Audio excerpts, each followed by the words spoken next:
Prions-nous chaque jour comme il le faut. Prions-nous comme le Christ nous l'a montré. Ou encore, que recherchons-nous quand nous prions?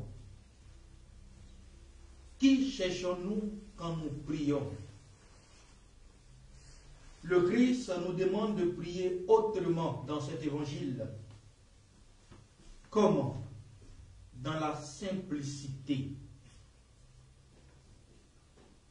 On ne prie pas qu'avec sa bouche, mais surtout avec le cœur. Une prière simple est une prière dépouillée d'orgueil, de médisance, d'accusation, de calomnie, de jugement. Nous ne pouvons pas nous mettre en présence du Seigneur, nous adresser à lui en jugeant ou en accusant l'autre. Nous ne pouvons pas confesser nos fautes, nous repentir et en même temps être en train d'accuser. Chers frères et sœurs,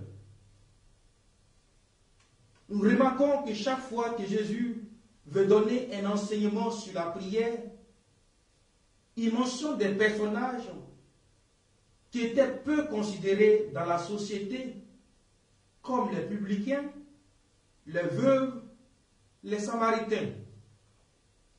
Mais pourquoi? Pourquoi Jésus prend l'exemple de ces personnes, de ces personnages? Parce que ces personnages font l'expérience de la vulnérabilité humaine. Elles sont le signe de la fragilité pour recevoir le Seigneur. Les publicains ne sont pas les personnes considérées en son temps par les Juifs. Ils sont considérés comme des pécheurs publics. Les veuves aussi sont mis à part. Les Samaritains, pareil, ne sont même pas considérés. Et ces personnes, frères et sœurs, font l'expérience de la fragilité. Ils font l'expérience du rejet. Ils font l'expérience des personnes qui sont en manque. Pour nous mettre en présence du Seigneur, il faut se rendre libre et disponible. Il faut que nous soyons dégagés des choses qui nous encombrent. Être libre pour l'écouter et pour obéir à la voix du Seigneur. Il faut que nous ayons en nous des manques, un besoin, un désir de recevoir. La prière que le Seigneur nous demande, c'est avant tout de glorifier son nom avec les paroles mêmes de Dieu, dans la joie comme dans l'épreuve. Glorifier Dieu aussi pour les autres et pour nous. Prier de cette manière, en glorifiant Dieu pour Dieu lui-même, en le glorifiant pour nous et pour les autres, prier de cette manière nous libère de l'égoïsme, du sentiment d'avarice, du manque de charité et de tout ce qui fait obstacle à l'amour fraternel. Elle nous rend aptes à recevoir la parole du Seigneur dans notre cœur. Le Seigneur nous demande de prier sans nous décourager. Mais comment persévérer dans la prière? Il faut justement une disposition intérieure. Cette disposition intérieure naît si nous nous rendons à l'évidence que nous sommes des mendiants de la grâce de Dieu. Ou si nous réalisons que Dieu seul suffit.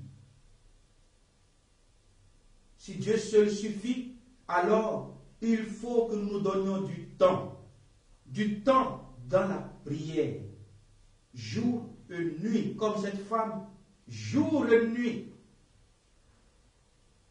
pour crier à Dieu notre détresse, notre joie, notre besoin. Cela ne signifie pas qu'il ne faut rien faire, s'il faut prier jour et nuit. Il faut aussi mener des actions, car la prière et l'action doivent aller de pair. Malheureusement, parfois nous sommes dans des discussions vaines, où d'autres trouvent que certaines personnes prient et nous sommes dans les actions. Il ne faut pas séparer l'action et la prière. Ils vont ensemble. Oui, chers frères et sœurs, nous sommes appelés aujourd'hui à revoir notre manière de prier. Il faut toujours prier, jour et nuit, comme nous le dit Jésus dans cette parabole. De quelque chose. Le fait déjà qu'elle est veuve, elle manque de quelque chose. Elle a perdu quelque chose. Elle a perdu son mari. Mettons-nous chaque jour en présence de Dieu, dans la simplicité, dans l'humilité, sans chercher à justifier les choses, sans chercher à juger les autres, mais présentons-lui notre vie et celle des autres. Et surtout, prions. Prions en glorifiant Dieu pour ce qu'il est pour nous et pour ce que les autres sont pour nous. Demandons au Seigneur de nous accorder cette grâce de la persévérance dans la prière et surtout une disposition intérieure pour accueillir chaque jour sa grâce. Puisse le Seigneur nous combler de ses bénédictions par l'intercession de la Vierge Marie qu'elle nous apprend à prier. Amen. Amen.